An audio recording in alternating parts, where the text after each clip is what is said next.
विपिन भाई जी नमस्ते। नमस्ते महेश भैया।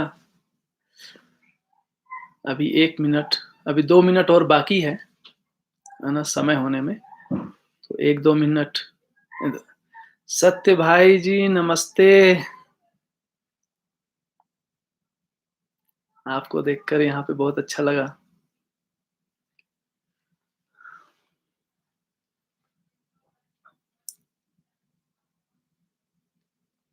तो अभी 1 मिनट और बाकी है। अभी समय हो जाए तो फिर इसको शुरू करते हैं ऑन टाइम।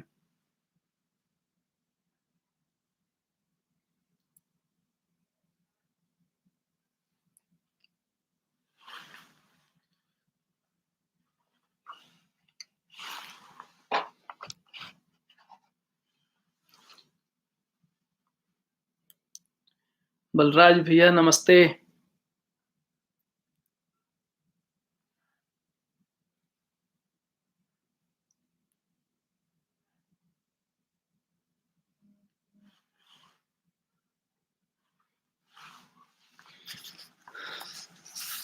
और भी समय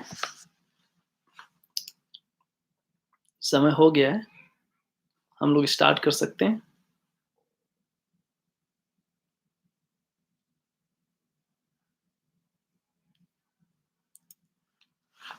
हाँ भैया, अभी सही बात कह रहे हो विपिन भाई। बेसिकली अभी तो मेरा यही है कि अध्ययन क्रम में मैं हूँ। अपने को अध्येता के रूप में देख रहा हूँ और अध्ययन करने का सारा कार्यक्रम चल रहा है ना। तो धीरे धीरे धीरे उसको अपने अंदर सेट कर रहा हूँ और साथ में इसके आधार पे जो लोक व्यापीकरण का कार्यक्रम है उसमें मेरा क्या भूमिका है, क्या रोल है, उस पर थोड़ा बहुत काम चल रहा है।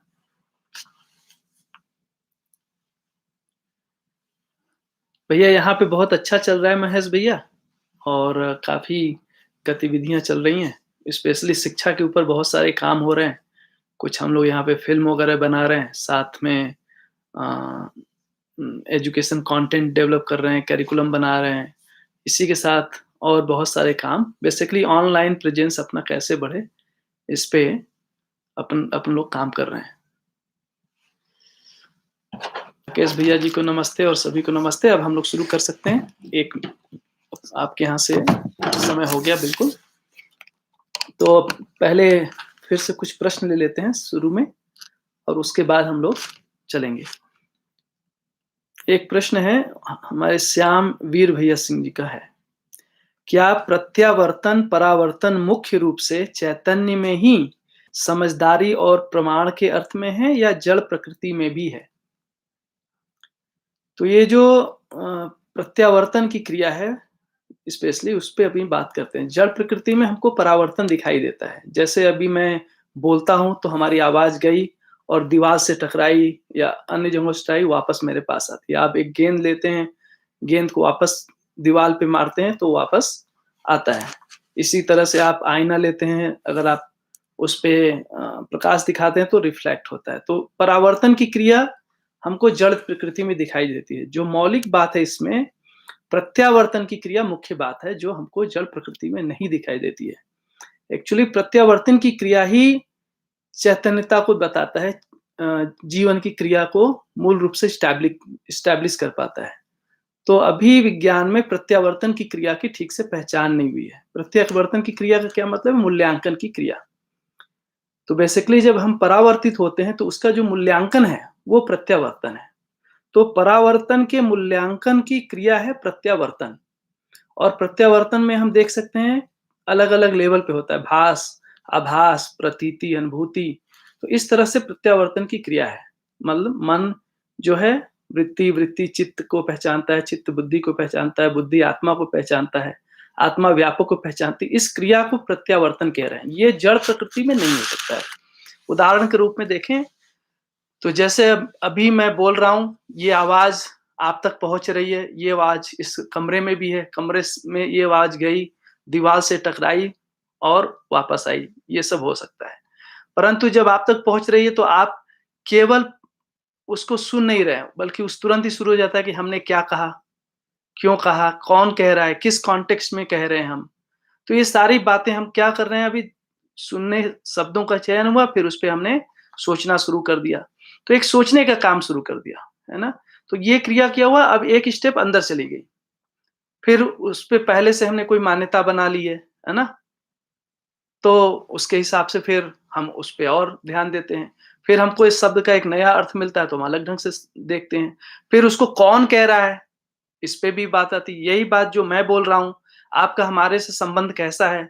हमारा आपके प्रति स्वीकृति कैसी है? आपका हमारे प्रति स्वीकृति कैसी है? और जब हम आपस में बातचीत कर रहे हैं, तो उसको हम अलग ढंग से सुनते हैं। यदि हमारी आपके प्रति स्वीकृति नहीं है और बात सही है, इसके बावजूद हम ठीक से नहीं सुन पाते हैं।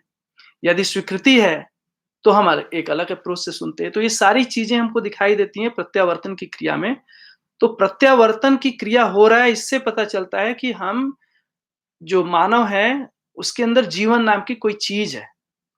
अभी पूरा विज्ञान लगा हुआ है ये प्रूव करने में कि मानव भौतिक रासायनिक रचना है। मानव का सारा इंटरैक्शन ब्रेन से संचालित है। तो ब्रेन से संचालित है, ये प्रूव करने का बहुत सारा कार्यक्रम चल रहा है, बहुत सारे शोध चल रहे हैं। मुख्य रूप से क्या बात कही जा रही है कि मानव में 2 चीज़ें हैं, जीवन है और शरीर है। शरीर भौतिक रासायनिक रचना, इसको प्रत्यावर्तन बोल रहे हैं। ठीक है? दूसरा क्वेश्चन श्यामवीर भैया सिंह जी का ही है। क्या अनुभव मूलक विधि से जीवन आकांक्षा से प्रमाण परावर्तन बराबर मानव आकांक्षा और अनुभवगामी विधि से मानव आकांक्षा से प्रमाण में जीवन आकांक्षा है, ऐसा समझे? एक तो ये प्रश्न मुझे ठीक से बहुत स्पष्ट नहीं हुआ, लेकिन जो आप कहना चाहते हैं उसका आशय मैं समझ रहा हूँ। तो बेसिकली भैया देखो, मूल रूप से जो काम है मानव के लिए है, वो मानव आकांक्षा की प्राप्ति। हम जो मानव हैं, जीते समय हम मानव लक्ष्य की प्राप्ति करते हैं, जिसको हम समाधान कह रहे हैं, समृद्धि कह रहे हैं, अभय कह रहे हैं, सहस्तित्व कह रहे हैं। जो जीवन मूल्य है, जो जीवन आकांक्षा है, वो उस ये जो लक्ष्य है, लक्ष्य प्राप्ति का हमारे अंदर जो फल परिणाम आया, वो सुख के रूप में आया। तो सुख के लिए ऐसा कोई कार्यक्रम नहीं है, कार्यक्रम है समाधान को पाना। सुख उसका रिजल्ट है हमारे अंदर, ठीक है? तो इसीलिए कह रहे हैं कि मानवाकांक्षा पूरा होने से जीवनकांक्षा सफल होता है या पूरा होता है। मूल जो कार्यक्रम हमारा है वो मानवाकांक्षा की प्राप्ति, अभ्युदय की प्राप्ति, सर्वतोमुखी समाधान को एस्टैब्लिश करना, उसको पाना, उसका प्रमाण, उसका परंपरा, इस रूप में हम देख रहे हैं, ठीक है? एक और प्रश्न है रेखा दीदी जी का, जो जिसका दुरुपयोग करेगा उसका उससे वियोग होगा ही, इसे समझाइए। मतलब वियोग मतलब यहाँ पर वंचित हो जाएगा, जो जिसका दुरुपयोग करेगा वह उससे वंचित हो जाएगा। अभी देखिए क्या हो रहा है कि हम धरती पे, हमारी बहुत धरती समृद्ध है ना, बहुत सारी चीजें हैं, हवा है, पानी है, जंगल है, पहाड़ है, नदियां हैं, सब कुछ है। और मानव ने क्या किया? हवा का दुरुपयोग किया। तो हम सांस लेने की जगह पे नहीं रहेंगे। दिल्ली में तो आप देखते ही हैं कि किस तरीके से सबका दुरुपयोग हुआ है। यहाँ भी हुआ है, हर जगह हो रहा है। ऐसे ही पानी का दुरुपयोग, ऐसे ही वन का दुरुपयोग। तो जो चीज़ से को हम दुरुपयोग कर रहे हैं, उससे हम वंचित होते जा रहे हैं। अभी आज की हम स्थिति पे ये कह रहे हैं कि धरती निरंतर बनी रहेगी या नहीं, इसके ऊपर क्वेश्चन मार्क है। तो इसकी उसको लेकर बहुत सारी चर्चा चल रही है। क्लाइमेट चेंज का मुद्दा आप सुन ही रहे होंगे। तो ये सारी चीज़ें हम क्यों कह रहे हैं? क्यों कर रहे हैं? क्या धरती समृद्ध नहीं थी क्या? क्या यहाँ पे वन समृद्ध नहीं था क्या? हवा शुद्ध नहीं थी क्या? पानी शुद्ध नहीं थी क्या? सब था। तो ऐसा हुआ क्यों? क्योंकि दुरुपयोग कर रहे हैं। दुरुपयोग करने से क्या होता है? हम उससे वंचित होते जाते हैं। तो ये बात है। तो इतने सारे क्वेश्चन हैं, है ना? उमेद भैया पूछ रहे हैं, प्रत्यावर्तन केवल मूल्यांकन क्रिया है या नया समझना भी है? दोनों है भैया। मूल्यांकन क्रिया ही, समझने की क्रिया बेसिकली मूल्यांकन क्रिया है ना? हम समझने जा रहे हैं, तो जब हम समझने की ओर बढ़ रहे हैं, तो समझने में 4 लेयर हमने देखा। एक लेयर है भास, दूसरा आभास, समझना और स्वीकृति। मूल्यांकन और स्वीकृति दोनों आप रख सकते हैं। तो प्रत्यावर्तन में क्या हो रहा है कि जो प्रयोजन सम्मत है, जो सत्य सहज है, जो न्याय सहज है, धर्म सहज है, नियम सहज है, उसका मूल्यांकन और उसकी स्वीकृति, इसको हम बोल रहे हैं प्रत्यावर्तन क्रिया। तो जो भी व्यवस्था सहज है, व्यवस्था में से जो प्रयोजन है ना? जो सत्य है, धर्म है, न्याय है, इसका मूल्यांकन, है ना? अस्तित्व सहज जो है उसका मूल्यांकन और उसकी स्वीकृति। अगर स्वीकृतियों को देखते हैं तो हम उसको 4 लेवल पे देख सकते हैं। भास, आभास, प्रतीति, अनुभूति। इन 4 लेवल पे प्रत्यावर्तन की क्रिया को हम समझ सकते हैं। उसको दूसरे रूप में हमने कहा कि मन का प्रत्यावर्तन वृत्ति में, वृत्ति का चित्त में, चित्त का बुद्धि में, बुद्धि का आत्मा में और आत्मा व्यापक में अनुभूत होती है। इस तरह से पूरा प्रत्यावर्तन क्रिया दिखाई देता है। परावर्तन वापस जब उसका परावर्तन आत्मा का बुद्धि पर, बुद्धि का चित्त पर, चित्त का वृत्ति।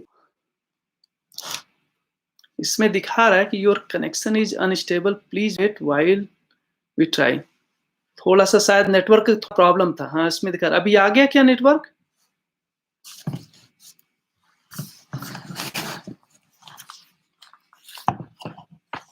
मेरे ख्याल से अभी आ गया होगा नेटवर्क। कोई लिखेगा? ओके, ठीक है, बढ़िया, थैंक यू सो मच। तो उमेद भैया का उत्तर हो गया होगा।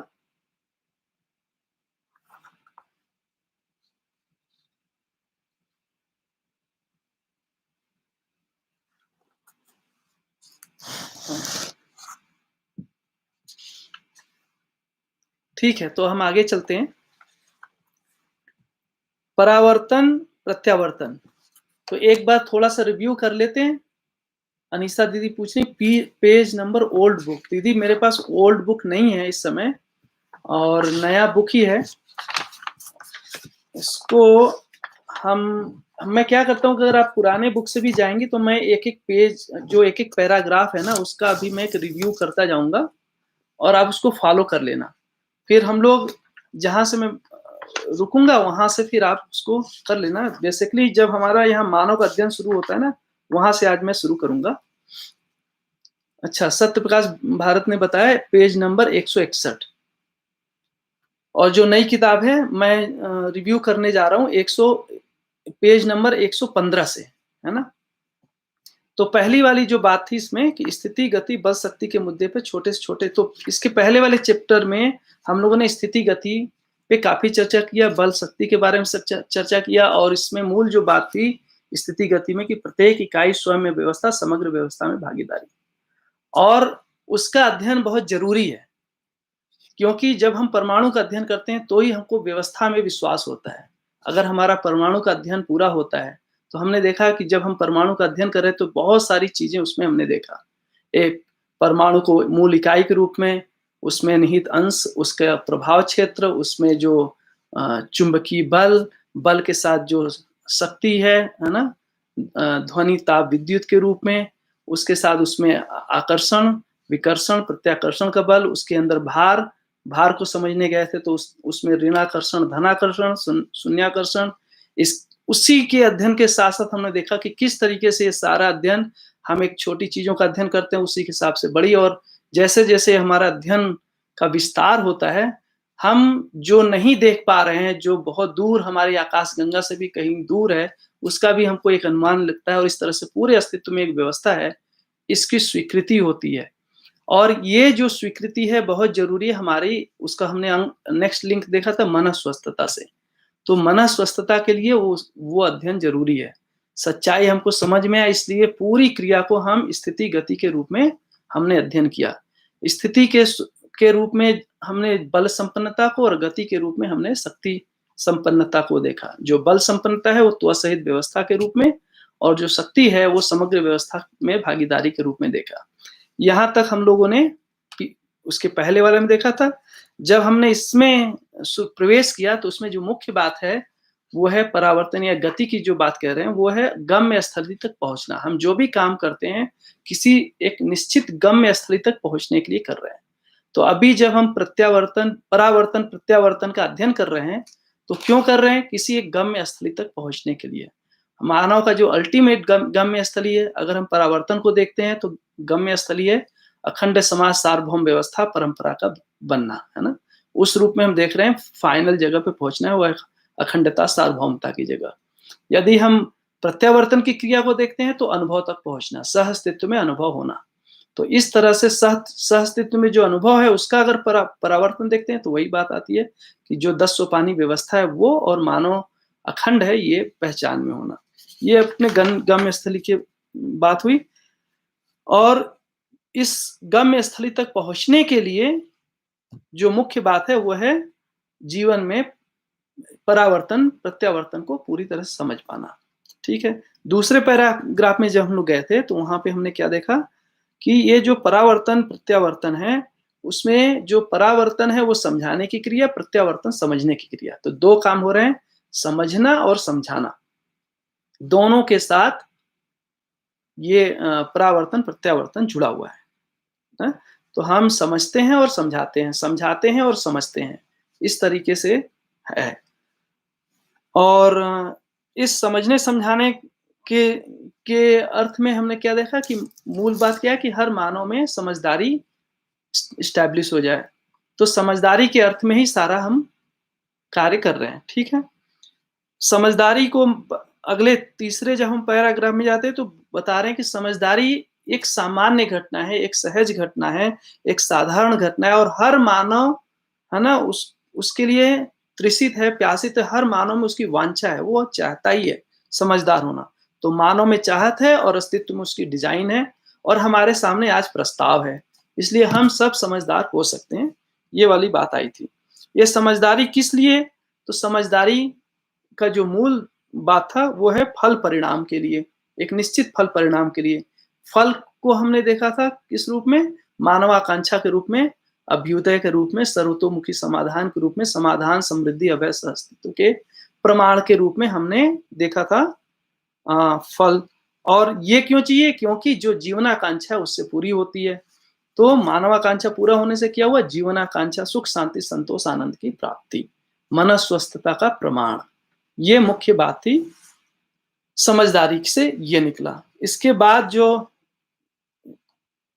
चौथा पैराग्राफ है उसके अंदर बात आई, जो मुख्य फोकस था वो है परावर्तन के ऊपर।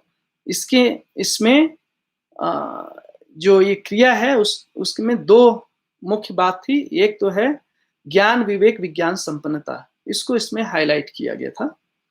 और दूसरी जो बात है कि जो सारा ये जो कार्यक्रम है ज्ञान विवेक विज्ञान संपन्नता, ये कब सही हो पाता है? जब हमारे अंदर मूल्यांकन की क्रिया ठीक हो।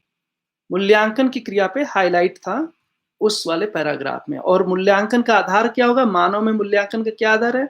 अखंडता और सार्वभौमता। अखंड समाज सार्वभौम व्यवस्था के अर्थ में ही सारा मूल्यांकन सफल होता है, मूल्यांकन सही होता है। नहीं तो अधिमूल्यन अवमूल्यन निर्मूल्यन दोष बना रहता है। यदि अधिमूल्यन अवमूल्यन निर्मूल्यन दोष है, निर्मूल्यन होता है, तो जीने में हमारे फिर दोष दिखाई देता है। तो जो जीने में दोष है वो मूल्यांकन के कारण है। मूल्यांकन क्यों नहीं हो पाया मानव का ठीक? क्योंकि मूल्यांकन का जो आधार है वो है अखंडता सार्वभौमता। इस वाले चौथे पैराग्राफ में हमने देखा था। पांचवें जो पैराग्राफ है उसमें मुख्य जो बात थी वो है मानव किस आशय से, किस लक्ष्य से और किस अपेक्षा के साथ हम जी रहे हैं। तो हमारा जो आशय है सुख के आशय, ये सुख के आशय कैसे पूरा होगा, इस आशय को हम कैसे पूरा करें, उसके लिए एक लक्ष्य बताया, वो है समाधान समृद्धि अभय सहअस्तित्व। और हम किस अपेक्षा में कोई काम कर रहे हैं, वो है अखंड समाज सार्वभौम व्यवस्था के अर्थ में। तो अखंडता सार्वभौमता यही हमारा अपेक्षा है, और लक्ष्य है समाधान समृद्धि अभय सहअस्तित्व, और उसका जो फल है ये है सुख। और ये तीनों एक दूसरे के पूरक हैं। और इसी पैराग्राफ में जो अंतिम बात थी, इसमें एक महत्वपूर्ण काम था, वो है लोक व्यापीकरण, जिसमें लोक व्यापीकरण में शिक्षा का मुख्य काम है ना। तो शिक्षा और व्यवस्था को बनाना, तो शिक्षा को हम लोग इसमें महत्वपूर्ण देखे थे। अब ये उसके नेक्स्ट पैराग्राफ में जाते हैं तो क्या दिखाई देता है कि जो ये समझने समझाने का काम है वो मुख्य रूप से अध्ययन पूर्वक सफल होता है ना।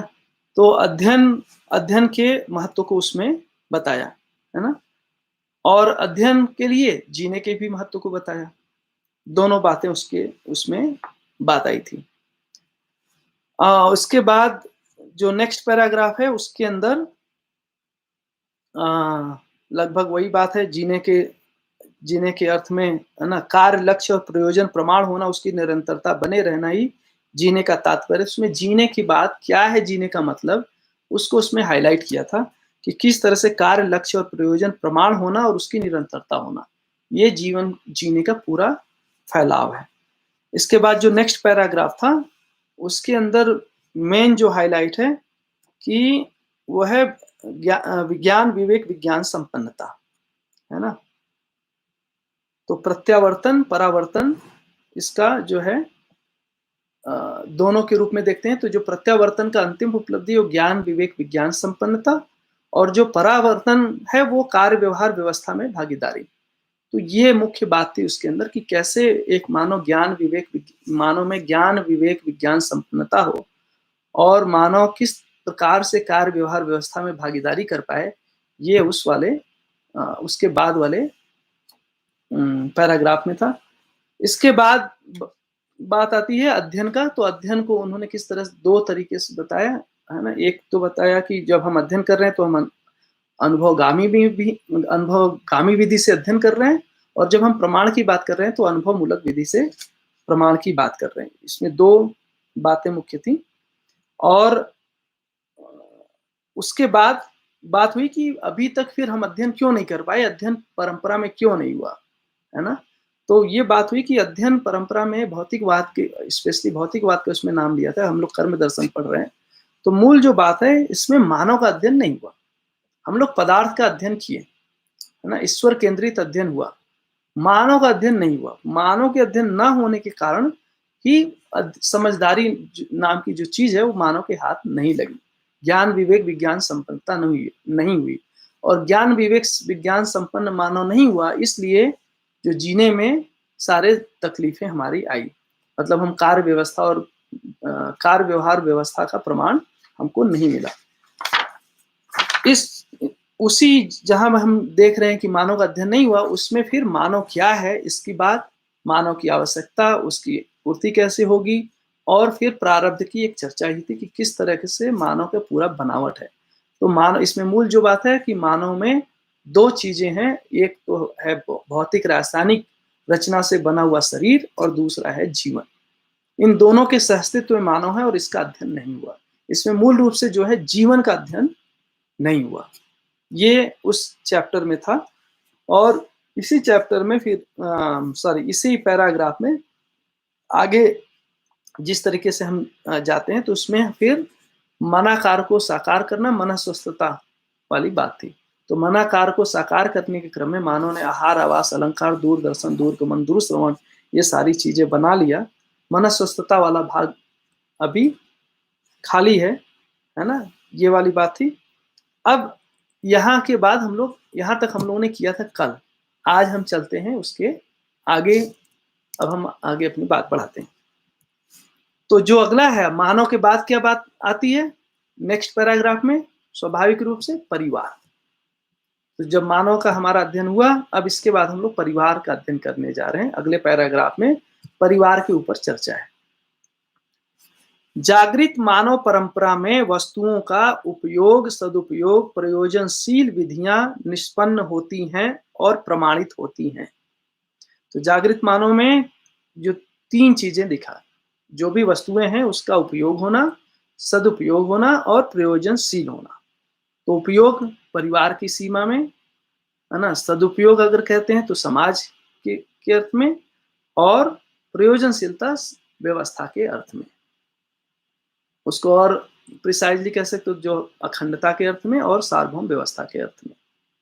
उस उपयोग, सदुपयोग, प्रयोजनशीलता को देख रहे हैं। उसका एक्सप्लेनेशन दिया, उपयोगिता अर्थात वस्तु की उपयोगिता की सीमा परिवारगत आवश्यकता के रूप में स्पष्ट होती है। आवश्यकता से अधिक उत्पादन मानव परंपरा में इसलिए संभव हो गया कि जो कुछ भी उत्पादन करते हैं, जितना भी उत्पादन करते हैं, उतने को भोग नहीं पाते, है ना। तो अभी इसके पहले आया था कि प्रारब्ध की वाली बात, इसके पहले वाले पैराग्राफ में, और यहाँ पे दिख रहे हैं कि किस तरीके से परिवार में हम जो उत्पादन करते हैं, परिवार में जितना हमको आवश्यकता उससे ज्यादा परिवार में उत्पादन करने की डिजाइन है। ऐसा क्यों है उसको आगे जाकर के एक्सप्लेन भी करते हैं कि किस तरह से जीवन और शरीर दोनों मिलकर के उत्पादन करता है। जीवन अक्षय बल, अक्षय शक्ति संपन्न है और उत्पादन करने में जीवन और शरीर दोनों मिलकर कर रहा है, जबकि उसका उपयोग करने वाला केवल शरीर है, इसलिए उसके अंदर इन्हेरेंट डिजाइन है आवश्यकता से ज्यादा पैदा करने की। तो आगे चलते हैं। इसलिए आवश्यकता से अधिक उत्पादन सूत्र स्पष्ट हो जाता है। यह आवश्यकता से अधिक उत्पादन इस विधि से सहज हो गया कि जीवन में अक्षय शक्ति और बल का होना, जीवन और शरीर के संयुक्त रूप में उत्पादन कार्य संपन्न होना, इसका उपयोग शरीर पोषण, संरक्षण, समाज गति के रूप में नियोजित होना, जो सीमित रहना, अर्थात जिसकी सीमाएं निर्धारित रहना होता है। तो अभी बताया कि जो जब हम उत्पादन कर रहे हैं तो उत्पादन में जीवन जो अच्छा है, बल शक्ति संपन्न है, वो भी लगा है और शरीर की भी ताकत उसमें लगी है। और जब उसका हम उपयोग कर रहे हैं तो उसमें केवल शरीर का पोषण, संरक्षण, समाज गति के रूप में कर रहे हैं, जो एक सीमित है, जिसका निर्धारण किया जा सकता है। इसलिए मानव सदा समृद्धि पूर्वक जी सकता है ना। यह स्वाभाविक है। यह अभी मानव परंपरा भ्रमित रहने की स्थिति में भी देखा गया है कि कम से कम लोग उत्पादन कार्य करने में लगे हैं, ज्यादा से ज्यादा लोग उपयोग करते रहते हैं। जागृति के पहले से ही आवश्यकता से अधिक उत्पादन मानव कुल में संपादित होने का प्रमाण स्पष्ट है ना। कितना सुंदर बात आ गया कि ये कह रहे हैं कि इसकी बनावट ही है। और कब देख रहे हैं? अभी जब परंपरा भ्रमित है वहां भी इसको देखा जा सकता है। जैसे अगर हम उदाहरण लें तो आज धरती पे अगर देखें, जैसे अगर आहार को, फूड को देखते हैं, तो कितना प्रतिशत लोग धरती पे आज उत्पादन में लगे हुए हैं, डायरेक्टली खेती कर रहे हैं, है ना, किसानी से जुड़े हुए हैं या किसी तरीके से अन्य प्रोडक्शन में जुड़े हुए हैं। तो ज्यादातर लोग अभी प्रोडक्शन में, अभी हम लोग जितने लोग यहाँ पे अध्ययन कर रहे हैं, इसी में अगर हम लोग अब एक सर्वे करते हैं तो हम में से कितने लोग डायरेक्ट उत्पादन में जुड़े हुए हैं। तो हमको अगर सर्वे से पता चलता है तो ज्यादा लोग हम लोग जुड़े नहीं है उत्पादन से। इसके बावजूद धरती पे अगर आज अन्न देखें तो जितना मानव है उससे ज्यादा आज उपलब्ध है। कई कई स्टडी में बताते हैं कि 6 गुना है, और कुछ स्टडी में जो न्यूनतम है वो लगभग, मतलब एक अच्छे ढंग से, है ना, ठाट बाट से अगर रहने की बात आती है तो भी लगभग 10 बिलियन लोगों के लिए पर्याप्त है ना। उसमें पूरा और भी आप कैलकुलेशन कर सकते हैं बिल्कुल अच्छे से, और नहीं तो अप टू 6 टाइम मोर जितना जनसंख्या है। वो कब? जब इतने कम लोग उत्पादन में जुड़े हैं। तो क्या कह रहे हैं इसमें कि भ्रमित समय में ही ये देख सकते हैं कि अभी मनुष्य के पास जितनी उसकी आवश्यकता है उससे ज्यादा आज के समय में उत्पादन हो रहा है। और वो किसी भी फील्ड में, मतलब खाली खाने में नहीं, आप कपड़े में देख लीजिए, जितने, है ना, दुनिया में कपड़े बन रहे हैं, आप फोन देख लीजिए, कंप्यूटर देख लीजिए, कुछ भी देख लीजिए। अगर हम फोन का सही से सदुपयोग किया जाए, और हम सब लोग व्यवस्था में, और ये जो फोन है, ये जो कंप्यूटर है, उसका शिक्षा के अर्थ में अगर ठीक से सदुपयोग किया जाए तो आज के ही डेट में बहुत ही ज्यादा एक्सेस है। ट्रांसपोर्टेशन देख लीजिए, कोई भी अगर एक चीज देखेंगे तो बहुत ही ज्यादा मात्रा में आज के समय में उत्पादन हो रहा है। और ये तब हो रहा है जब बहुत कम लोग उत्पादन में जुड़े हुए हैं, ज्यादातर लोग व्यापार में अभी जुड़े हुए हैं, है ना, डायरेक्ट प्रोडक्शन में नहीं जुड़े हुए। उस समय की बात है।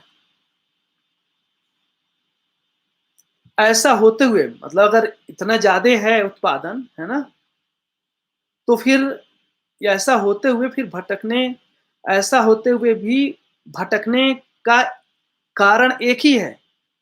हमें पढ़ाई में यह बताया जाता है। इसमें बताया जाता है, बोल रहे हैं पढ़ाई में, थ्रू एजुकेशन, शिक्षा के द्वारा बताया जा रहा है। क्या? आवश्यकता अनंत है, साधन सीमित है, इसलिए संघर्ष पूर्वक ही हम अपने आवश्यकता को पूरा कर पाएंगे। अगर मानव की आवश्यकताएं अनंत हैं, साधन सीमित हैं, तो संघर्ष के अलावा कोई रास्ता नहीं है, शोषण के अलावा कोई रास्ता नहीं है, संग्रह के अलावा कोई रास्ता नहीं है। तो संग्रह, शोषण, है ना, ये उसका उसमें होना ही है। तो ये इस तरफ में हमने पूरे शिक्षा में ही इसको इनबिल्ट कर दिया है।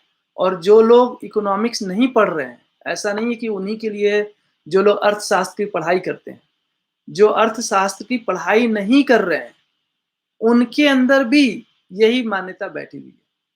आप किसी भी एक सामान्य आदमी से पूछेंगे तो उसको यही लगता है कि हमारी आवश्यकताएं अनंत हैं, साधन सीमित हैं। तो इस तरह से हमने पूरा मानस ही बना दिया है संघर्ष का, है ना? पूरा पूरा संघर्ष ओरिएंटेड शिक्षा को बना दिया है। अब क्या चाहिए इस शिक्षा का विकल्प, जिसमें मुख्य बात क्या समझ में आती है कि मानव की आवश्यकताएं निश्चित हैं और धरती पे जो साधन है वो उसका समृद्धि है, उसकी विपुलता है। हर मानव की आवश्यकता से ज्यादा वस्तु उपलब्ध है। ठीक है, ये उसका उल्टा पढ़ाई में जाने की बात है। इस नजरिए से मानव का संग्रह सुविधा की ओर ज्यादा ध्यान गया। ठीक है, क्यों ज्ञान गया इसके पहले बताया। संग्रह सुविधा का तृप्ति बिंदु न मिलना आवश्यकता को अनंत मान लिया। तो संग्रह सुविधा का तृप्ति बिंदु मिलता नहीं है, इसलिए क्या मान लिया कि आवश्यकताएं मानव की अनंत हैं। यही भटकाव और भ्रम का आधार है। इस चक्कर से हम तभी छूट पाएंगे जब यह स्पष्ट और प्रमाणित हो जाए कि हर परिवार की आवश्यकता सीमित है। ये तभी होगा जब हर परिवार की आवश्यकता सीमित है और आवश्यकता पूरा करने की संभावना ज्यादा है। जीवन शक्तियां अक्षय हैं, जीवन और शरीर के संयुक्त रूप में ही उत्पादन होता है। शरीर की आवश्यकता सीमित है। इस नजरिए से समृद्धि की ओर हमारा ध्यान जाता है। इसका स्रोत परिवार की आवश्यकता से अधिक उत्पादन होना ही है। तो इतने मुद्दे पे ध्यान जाना चाहिए। क्या क्या मुद्दा आ गया इसके अंदर कि जो परिवार है उसमें आवश्यकताएं सीमित हैं। ये सारी आवश्यकताओं को पूरा करने का संभावना है। ऐसा संभावना क्यों है? क्योंकि जो उत्पादन है उसमें जीवन शक्तियां, है ना, जो अक्षय हैं, और उसके साथ साथ शरीर, दोनों मिलकर के उत्पादन हो रहा है। जबकि ये जो वस्तु उससे मिला वो केवल शरीर के आवश्यकता की पूर्ति करने के लिए है। इस तरह से समृद्धि। अगर दूसरा भी देखें तो प्रकृति में भी आप अगर एक बीज डालते हैं तो उसमें कई बीजों में, है ना, कई फल में वो मल्टीप्लाई होता है और लंबे समय तक, अगर आपने एक आम का पेड़ डाल दिया, है ना, एक बीज से बहुत सारे उत्पादन होते रहते हैं। तो प्रकृति में भी वो डिजाइन है और मानव के अंदर भी वैसे ही डिजाइन है। दोनों तरफ ये डिजाइन है। जो प्रकृति में अगर आप देखते हैं पशुओं में, तो उसमें उत्पादन करने का डिजाइन नहीं है। ये मानव ही उत्पादन करता है, मानव उत्पादन के लिए है। पशु में उत्पादन नहीं है, डायरेक्टली प्रोडक्शन नहीं करता। वो जो है प्रकृति में उसको ले लेता है। उक्त विधि से परिवार की आवश्यकता निर्धारण परिवार में ही एक या एक से अधिक व्यक्ति परिवार सहज आवश्यकता से अधिक उत्पादन करने का सामर्थ्य रखता है। ठीक है, कितना सुंदर। अगर परिवार में मान लो 10 लोग हैं तो कितने लोग चाहिए उसको पूरा करने के लिए? एक आदमी पूरा कर सकता है, इतनी समृद्धि है। और एक नहीं तो थोड़े बहुत और 2-3 मान लो, इतने लोग पर्याप्त हैं। और हमको अच्छे तरीके से याद है जब बाबा जी ने हमको बोला कनाडा आने के लिए, और हम लोग आ रहे थे तो बैठे थे उनके साथ, तो बोले कि महेंद्र एक बात ध्यान रखना। तो हमने पूछा बाबा जी क्या? तो बोले देख बेटा, समृद्धि के लिए हमको बहुत थोड़ा सा सुविधा चाहिए और इस सुविधा को बहुत थोड़े से प्रयास से पाया जा सकता है। ये उनका एक सजेशन था। फिर हमसे पूछे कि तुम्हारे पास जमीन है, उसमें झाड़ है कि नहीं है, खेती करते हो कि नहीं करते हो, ऐसे थोड़ी थोड़ी बातें। और उसमें फिर बात निकल कर आई कि समृद्धि के बहुत सारे तरीके हैं, है ना। तो ये छोटी छोटी बातें हमको अभी याद आ रही कि किस तरीके से जो हम समृद्धि को इतना बड़ा मान लिए और पूरा एक पूरी दुनिया का फ्लो, है ना, उस ओर हमने बढ़ा दिया है और उस समृद्धि के नाम पे हम कहीं और चले गए हैं ना। सुविधा संग्रह जिसको बाबा जी कह रहे हैं, उससे इतनी समस्या धरती पर हर लेवल पे आ चुकी है और मानव तृप्त नहीं है। इसका सिंपल सा समाधान है परिवार में। तो परिवार में क्यों हो पा रहा है? क्योंकि परिवार में जो हमारे भाव हैं, भाव पक्ष का तृप्ति होता है। इसलिए अभाव से हम वैसे ही मुक्त हो जाते हैं। यदि हमारे भाव पक्ष का तृप्ति हुआ है ना, मूल्य के अनुसार हम जी पा रहे हैं, हम सुखी हैं, तो सुखी व्यक्ति का जो आवश्यकता है वो सीमित ही है और इसलिए उसको पूरा करना बहुत आसान है। आगे चलते हैं। समझदार परिवार होने के उपरांत एक ही परिवार में 2-4 व्यक्ति ऐसा उत्पादन क्षमता वाले हो जाते हैं। तो हर परिवार में 2-4 व्यक्ति होते ही हैं जो उत्पादन कर सकते हैं। जब परिवार की आवश्यकता से अधिक उत्पादन होता है, तब समझदार परिवार में समाधान समृद्धि प्रमाणित होने का सौभाग्य उदय होता है। तो सौभाग्य का मतलब है सर्वशुभ में, है ना, सर्वशुभ के अर्थ में जो कार्य व्यवहार है वो सब सौभाग्य के अर्थ में है। तो जो सर्वशुभ है उसको हम देख सकते हैं, सर्वशुभ उदय हो सकता है कब? जब परिवार में समाधान समृद्धि प्रमाणित हुआ, तो उससे ही सर्वशुभ उदय हो सकता है। इससे यह परिवारजनों के लिए प्रसन्नता और विश्वास से संपन्न होना बन जाता है। इसलिए परिवार में प्रसन्नता और विश्वास ये दोनों होता है। परिवार के हर सदस्य अपने में विश्वास करने योग्य हो जाते हैं। तो परिवार में हर सदस्य कब विश्वास करने योग्य होता है? जब उस परिवार में समाधान है और समृद्धि है। समाधान और समृद्धि के अभाव में कोई भी परिवार ना तो प्रसन्न हो सकता है, ना ही उसमें विश्वास आ सकता है। तो जो विश्वास है, जिसकी हम बात कर रहे हैं, विश्वास, विश्वास का एकमात्र आधार है कि परिवार में समाधान समृद्धि पूर्वक जीना। इसी से विश्वास होता है।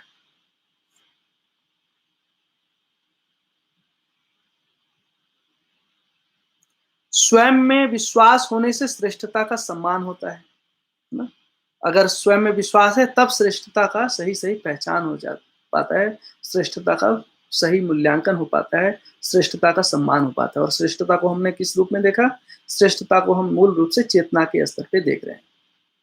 तो हमने क्या देखा? जीव चेतना से मानव चेतना श्रेष्ठ, मानव चेतना से देव चेतना श्रेष्ठतर, देव चेतना से दिव्य चेतना श्रेष्ठतम। तो श्रेष्ठता को 3 लेवल पे देखा, मानव चेतना के रूप में, देव चेतना के रूप में, दिव्य चेतना के रूप में। समझदारी का प्रमाण होना, समझदारी संपन्नता के प्रमाण में व्यक्ति का व्यवहार में सामाजिक और व्यवसाय में स्वावलंबी होने का प्रमाण अपने आप में उदय होता है। इस तरह से हम व्यवहार में सामाजिक, मतलब समझदारी संपन्न होते हैं, व्यवहार में सामाजिक होते हैं और व्यवसाय में स्वावलंबी होते हैं। कहाँ पे? परिवार में। ये सब क्या है? स्वायत्त मानव के गुण है। एक मानव, स्वायत्त मानव कहाँ हो सकता है? अकेले में नहीं हो सकता है। अकेले में मानव की स्वायत्तता स्थापित नहीं हो सकती है। तो मानव जब भी स्वायत्त होगा वो किसी परिवार में ही हो सकता है। और हर मानव स्वायत्त मानव होना ही चाहता है। हम किसी की अधीनता में जीना नहीं चाहते हैं। तो स्वायत्त मानव परिवार में होता है। और परिवार कब बना? जब उसमें समाधान और समृद्धि, ये दोनों लक्ष्य पूरा होता है।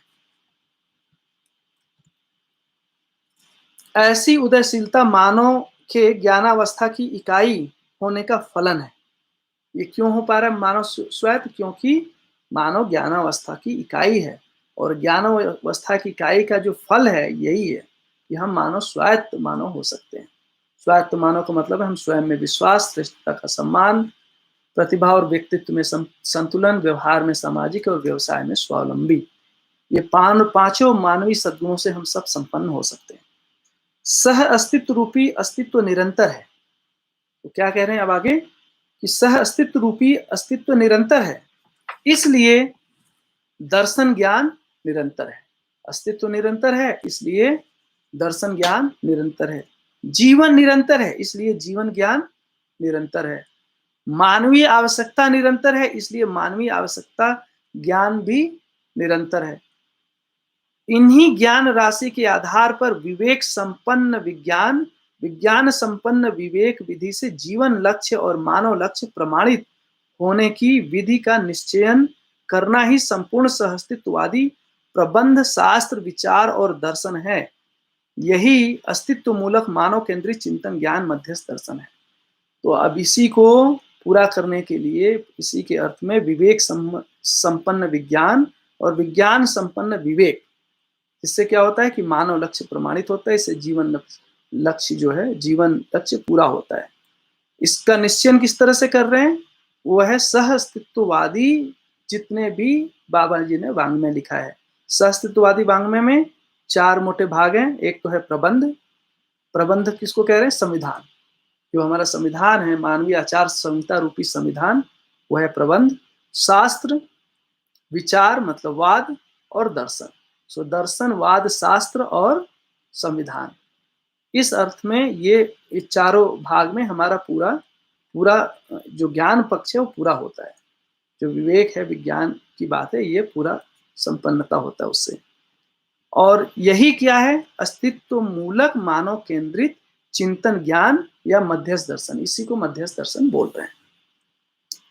इस क्रम में हर आयाम में दर्शन, विचार, शास्त्र, ज्ञान से संपन्न होने की अनवरत संभावना बनी है। तो निरंतर ये संभावना बनी है कि हम सब इस क्रम में हर आयाम में, है ना, दर्शन, ज्ञान, दर्शन, विचार, शास्त्र, ज्ञान से संपन्न होने की अनवरत संभावना है, निरंतर संभावना है। इसलिए मानव परंपरा का जागृत होना एक अवश्यम भावी स्थिति है। मतलब मानव जागृत होगा ही, ये वाली बात आ गई। मतलब ये भविष्य में, जब हम अवश्यम भावी कह रहे हैं तो कहीं ना कहीं, है ना, भविष्य में ये ऐसा घटित होगा, ऐसा कह रहे हैं। इसके लिए अस्तित्व सहज प्रेरणा ज्ञानावस्था के मानव में प्रमाणित है, नित्य प्रभावी है। तो इसके लिए प्रेरणा भी है ना, मानव में अस्तित्व सहज प्रेरणा है, और ये नित्य प्रभावी है।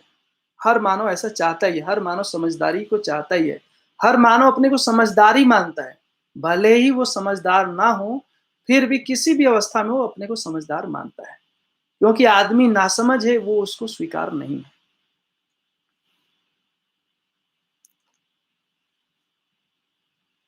इस क्रम में ही मानव का अभ्युदय प्रमाणित हो जाता है। तो इसी तरह से जो जीवनाकांक्षा है वह है अभ्युदय, और वो प्रमाणित हो जाता है। मतलब क्या है कि समाधान, समृद्धि, अभय, अस्तित्व, जो मानव लक्ष्य है उसकी प्राप्ति हो जाती है, उसका प्रमाण मिल जाता है। मानव का अभ्युदय अपने स्वरूप में सर्वतोमुखी समाधान अर्थात संपूर्ण समाधान के रूप में ही प्रमाणित हो जाता है। संपूर्ण ज्ञान ही संपूर्ण समाधान है, क्योंकि ज्ञान के आधार पर ही विज्ञान और विवेक सम्मत समाधान निर्णयों के रूप में निकलती है।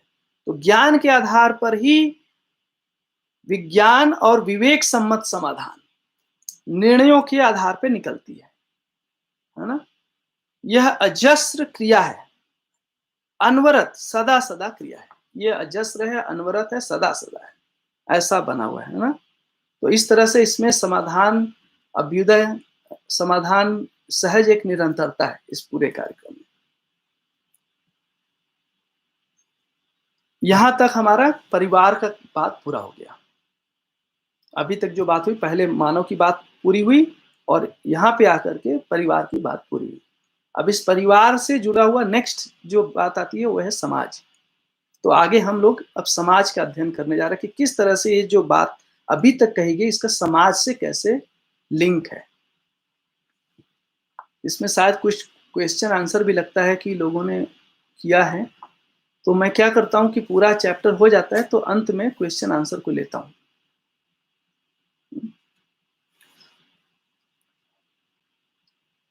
यह तथ्य स्पष्ट हो गया।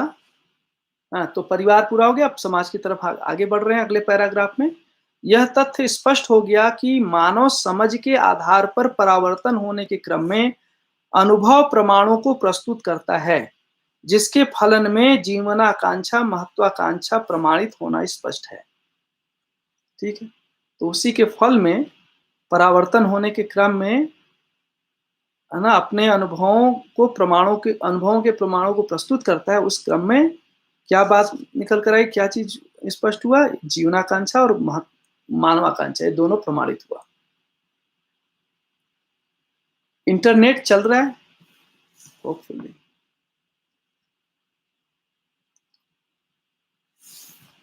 क्योंकि आज यहाँ पे थोड़ा सा इंटरनेट का प्रॉब्लम लगता है मेरे को है।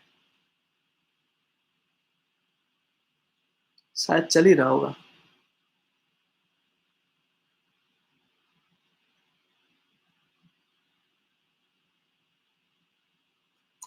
कोई लिखेगा, एक कोई लिखिए।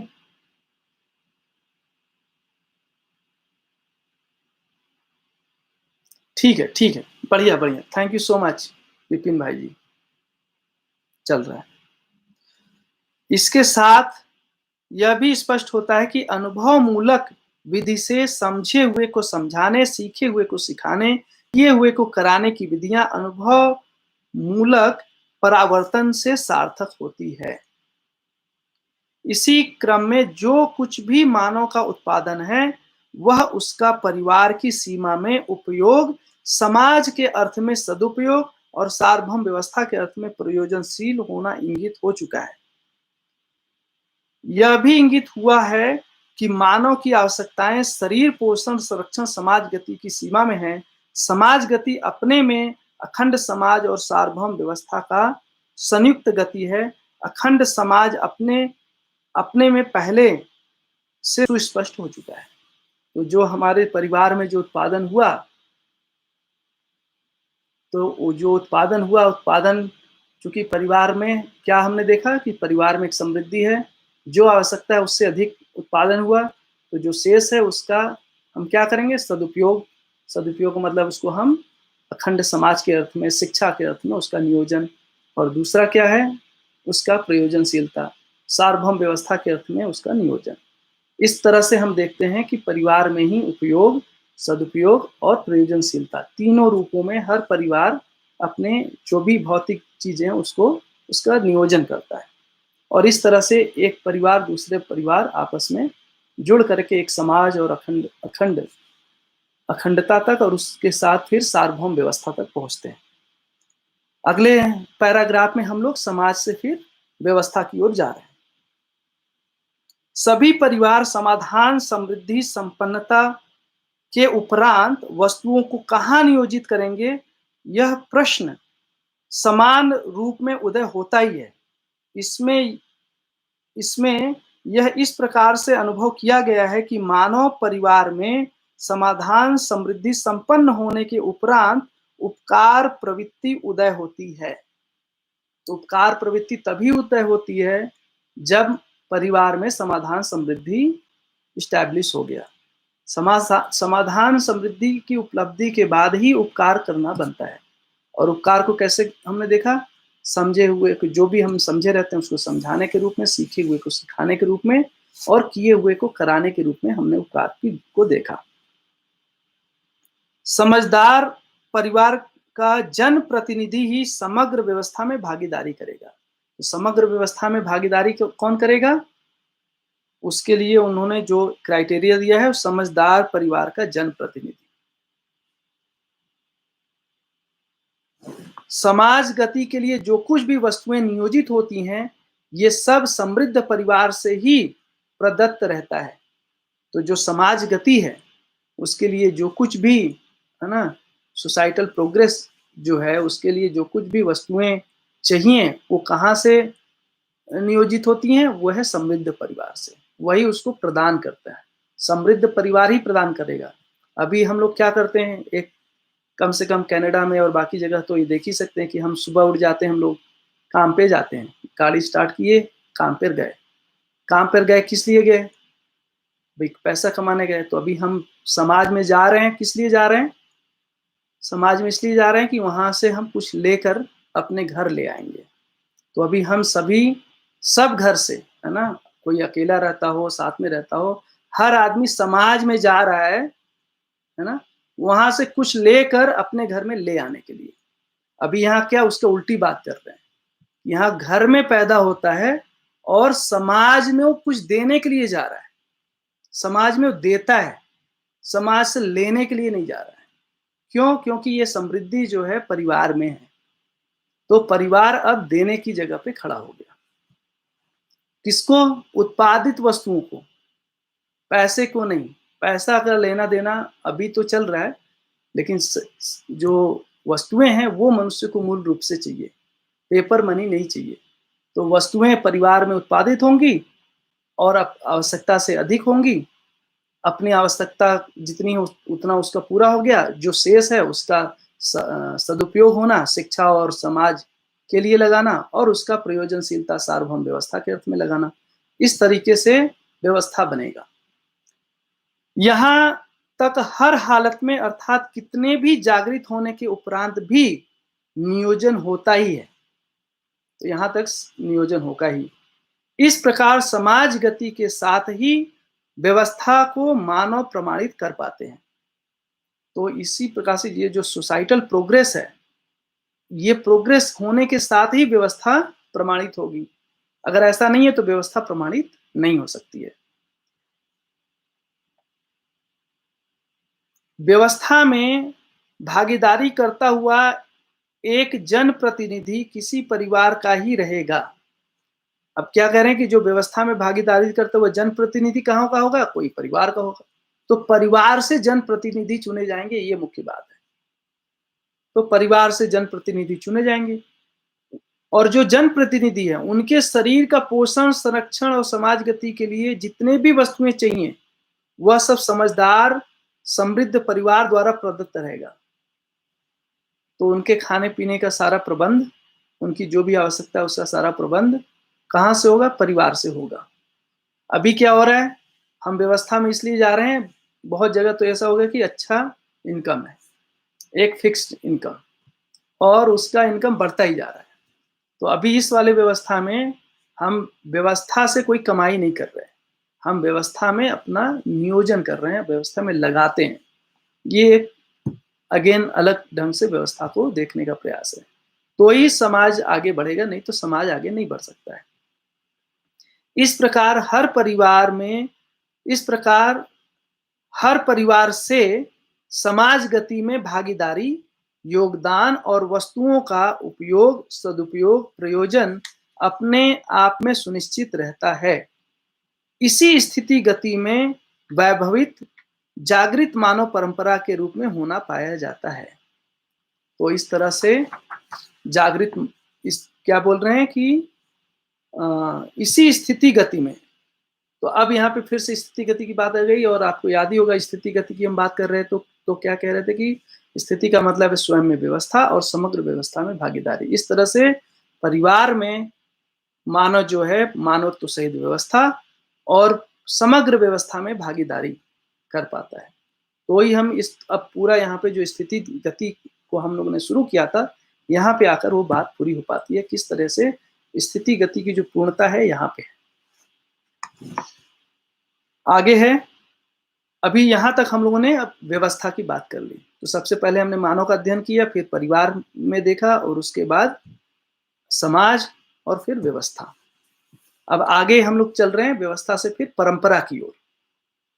अगला जो कनेक्शन है परंपरा। तो अगला पैराग्राफ में अब परंपरा कैसे बनेगी उसकी बात आगे आ रहा है।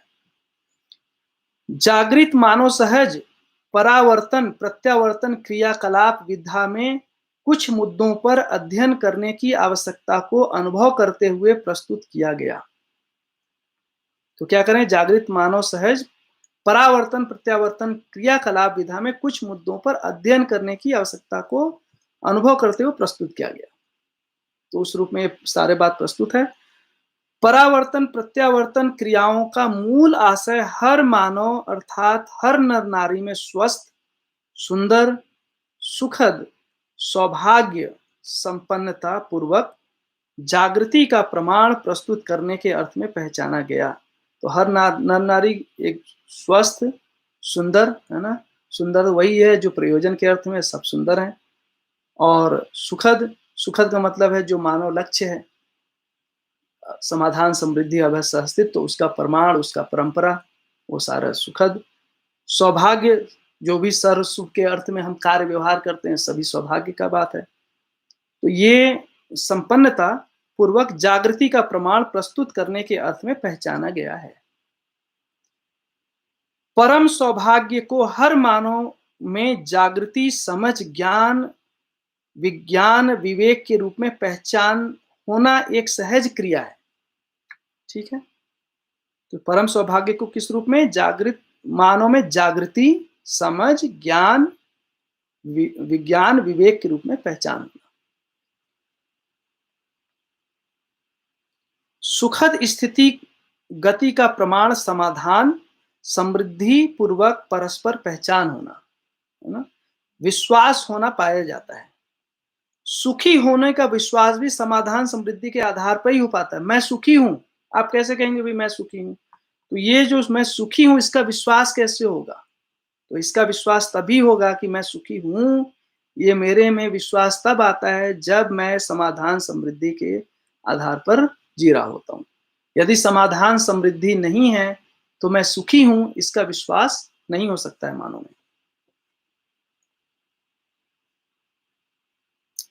सुंदरता को हम जागृत मानव परंपरा में व्यक्तित्व के रूप में पहचानते हैं। व्यक्तित्व अपने में समझदारी के अनुरूप किया जाने वाला आहार विहार व्यवहार ही है। तो जो सुंदरता को कैसे पहचाना? व्यक्तित्व के रूप में। और व्यक्तित्व को कैसे पहचाना? आहार विहार व्यवहार के रूप में। और किस तरह का आहार कह रहे हैं? मानवीय आहार, मानवीय विहार, मानवीय व्यवहार, है ना? अभी हम लोग एक छोटा सा गड़बड़ी, आहार की गड़बड़ी से दुनिया में अभी बहुत बड़े-बड़े जो बीमारियां इंक्लूडिंग कोरोना, है ना? उसके पहले भी आप कई सारी बीमारियों का अध्ययन करेंगे तो उसके मूल में कहीं न कहीं आदमी का अभी आहार में व्यतिरेक है। आदमी अभी, मानव जाति अभी आहार को सुनिश्चित नहीं कर पाई। और जब यहाँ आहार की बात कर रहे हैं तो खाली शाकाहार की बात नहीं कर रहे हैं। केवल शाकाहार का मुद्दा नहीं है। शाकाहार तो है ही, है ना? पशु भी शाकाहार करता है। इस आहार के पीछे एक मानसिकता है ना? ये जो मानवीय मानसिकता है उसके साथ आहार। तो मानवीय मानसिकता के साथ आहार, तो आहार को मानसिकता के साथ जोड़कर देखना। विहार एक मानवीय मानसिकता के साथ विहार, है ना? मानवीय मानसिकता के साथ व्यवहार। तो मानसिकता मुख्य बात है। यही जो मानसिकता है वो हमारे आहार विहार व्यवहार जो भी हम चयन कर रहे हैं उससे मैनिफेस्ट होता। तो हमारी असली सुंदरता जो है ना, वो जीवन की सुंदरता है, शरीर की सुंदरता नहीं है। अभी हम लोग जो मुख्य रूप से सुंदर पहचानते हैं, या वो हम लोग अभी शरीर के आधार पर पहचानते हैं, जबकि सुंदरता का मूल जो रूप है वो जीवन में है। और वो जीवन में जो सुंदरता है वो मानवीयता पूर्ण जो मानसिकता है उसमें निहित है। जो अमानवीयता पूर्ण मानसिकता है, जो अमानवीय मानसिकता है, पूर्ण नहीं सॉरी, जो अमानवीय मानसिकता है वो सुंदरता नहीं है। ठीक है? तो ये तीन बातों से ही सुंदरता है ना? और ये तीन बातें हमारे व्यक्तित्व का हिस्सा है। इसी से हमारा व्यक्तित्व का निर्माण होता है।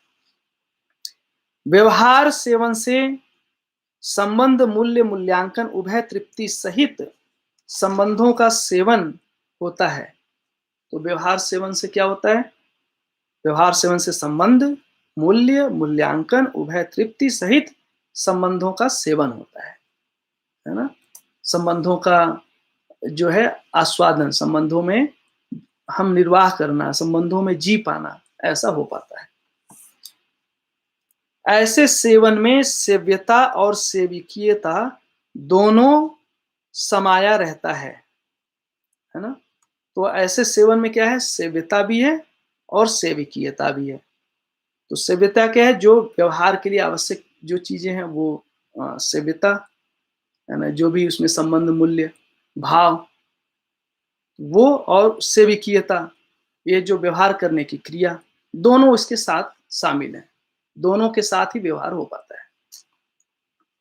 सेव्य सेवा विद्या में संपूर्ण संबंध प्रयोजनों के अर्थ में निर्वाह किया जाना बनता है। तो कह रहे हैं कि जो सेव्य सेवा विद्या में संपूर्ण संबंध, सेवा विद्या में संपूर्ण संबंध, तो जो सेवा विद्या में संपूर्ण संबंध प्रयोजनों के अर्थ में निर्वाह किया जाता है। तो जो सेवा है वो जिसमें हम अपने तन मन धन को पूरी तरह से लगाते हैं, है ना? किस अर्थ में? दूसरे की सहायता के अर्थ में, परस्पर अभ्युदय के अर्थ में। तो ये जो सेवा विद्या है, ये संपूर्ण संबंध प्रयोजनों के अर्थ में निर्वाह किया जाता है। तो ये पूरा प्रयोजन से जुड़ा हुआ है। फलस्वरूप प्रयोजन का सेवन होता है। इस तरह से हम प्रयोजन का सेवन कर पाते हैं। प्रयोजनों का मुख्य रूप जागृति व्यवस्था में मानव और आकांक्षा का प्रमाण ही है। तो प्रयोजनों का मुख्य रूप क्या है? जागृति है, व्यवस्था में मानव का होना, और ये जो उसकी आकांक्षा है, समाधान, समृद्धि, अभय, सहअस्तित्व, उसका प्रमाण। इन प्रयोजनों के अर्थ में ही संबंध को पहचानना समझदारी की महिमा है। समझदारी की बात क्या है? कि प्रयोजनों के अर्थ में संबंध को पहचानना। अभी हम कहाँ पे खड़े हैं? शरीर के साथ संबंध को पहचानना। तो ये जो शरीर के साथ संबंध को पहचानना एक बात हो गया, और प्रयोजन के साथ संबंध को पहचानना दूसरी बात हुई। तो जो प्रयोजन के साथ संबंध को पहचान लिया, हर संबंध में, हर संबंध को प्रयोजन के अर्थ में पहचान लेना ही समझदारी है। इसी को समझदारी नाम दे रहे हैं।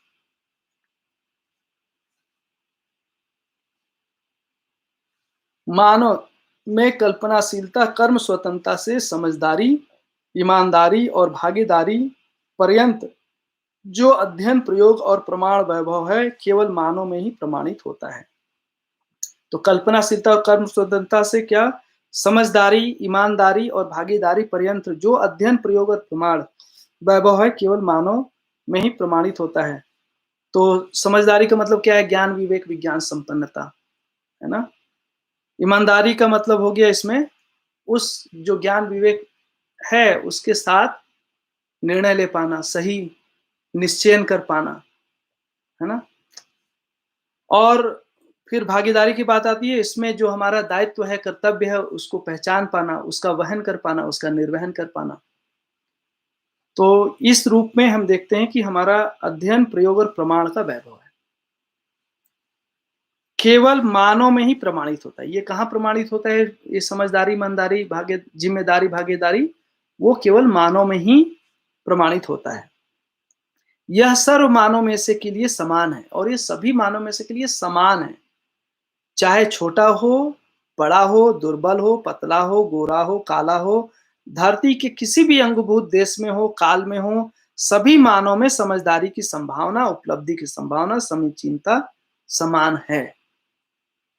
तो कहीं भी हो, आदमी कैसा भी हो और कहीं भी हो, किसी भी समय में हो, उसको उसकी मिलने की उसकी संभावना है, उसके निकट है ना?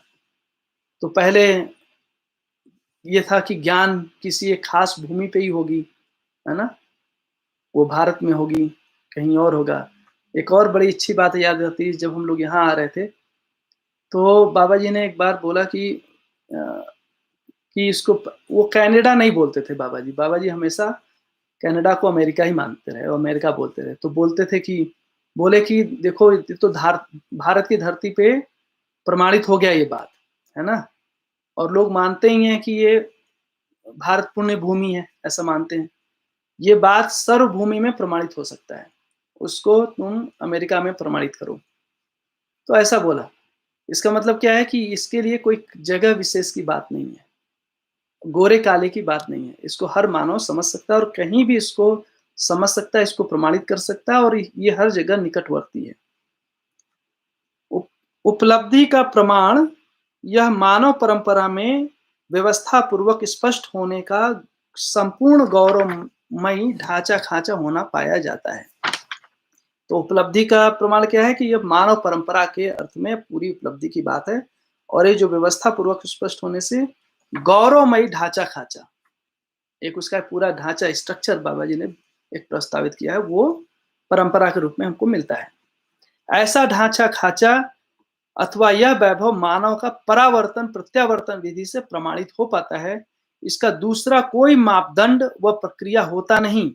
समझदारी का परावर्तन प्रत्यावर्तन प्रयोजन के चलते मानव अपने में अखंड समाज सार्वभौम व्यवस्था के रूप में सूत्र और व्याख्या परावर्तित प्रत्यावर्तित होना ही प्रमाण है।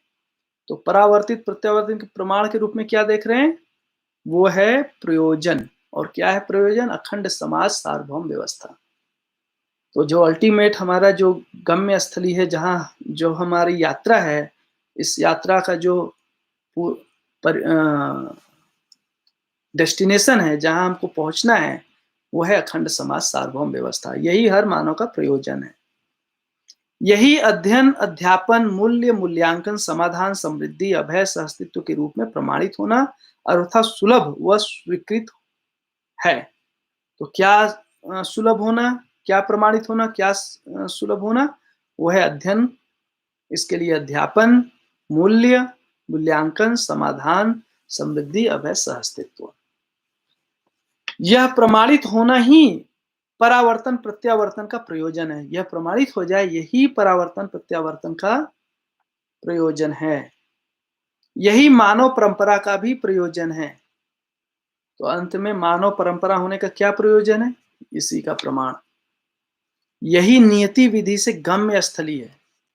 तो ये गम्य स्थली नीति विधि से अस्तित्व में जो बनावट है, अस्तित्व की बनावट का जो गम्य स्थली है, वो है मानव द्वारा अखंड समाज सार्वभौम व्यवस्था का स्थापना, उसका प्रमाण, उसका परंपरा।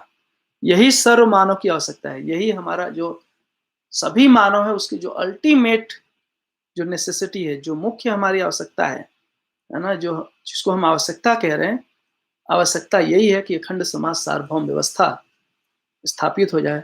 अखंड समाज सार्वभौम व्यवस्था से ही जो 3 समस्याएँ हम लोगों ने पहले इंडिकेट किया था, जिसमें धरती का जो अ, ताप में असंतुलन है, उसके साथ जो प्रदूषण है, मानव जो असुरक्षित है, उसके लिए 3 जो बात की थी, अध्ययन वाले अध्ययन में बिंदु में जो बात आई थी, जिसमें धरती का संतुलित होना, ऋतु का संतुलित होना और मानव सदा-सदा धरती पे बने रहना, मतलब मानव और धरती सदा-सदा बना रहे, इसके लिए जो बात है, यही मानव की आवश्यकता है। मानव की आवश्यकता है कि मानव सदा बना रहे और धरती सदा बना रहे और दोनों एक दूसरे के साथ परस्पर उपयोगी पूरक बने रहें। तो इस तरह से ये चैप्टर यहाँ पूरा हो जाता है। परावर्तन प्रत्यावर्तन का हम लोगों ने 2 चैप्टर किया, स्थिति गति, बल शक्ति स्थिति गति, एक पहला चैप्टर था, दूसरा चैप्टर था परावर्तन प्रत्यावर्तन। तो हमारा तो यहाँ पूरा हो गया। अभी मैं कुछ क्वेश्चन को देखता हूँ क्या है प्रश्न, और उसके बाद हम लोग आगे चलते हैं।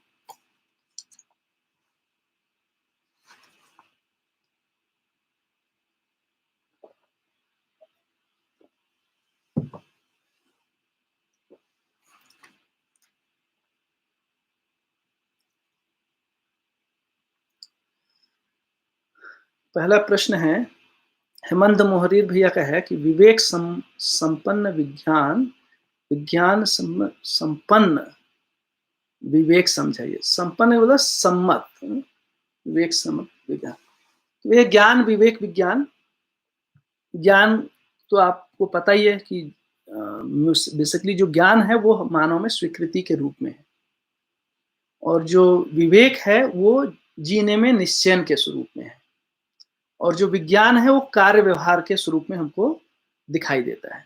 तो 3 बातें हैं, एक तो अस्तित्व सह अस्तित्व है, और उसमें विकास क्रम विकास है, जागृति क्रम जागृति है।